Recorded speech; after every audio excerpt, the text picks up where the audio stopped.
This is Abdul Malik Hashmi, and you are watching my YouTube channel.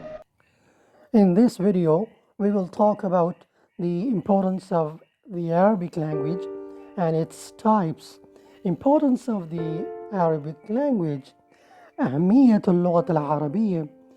Arabic is the fifth biggest language of the world.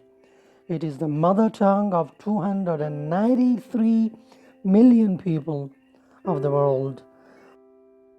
422 million people speak Arabic language in the world. Arabic is the official and semi-official language of 26 countries of the world. Arabic is one of the 6 official languages of the United Nations. Arabic is also the language of Qur'an Al Kareem. In this context, Arabic is the language of 1.7 billion Muslims of the world.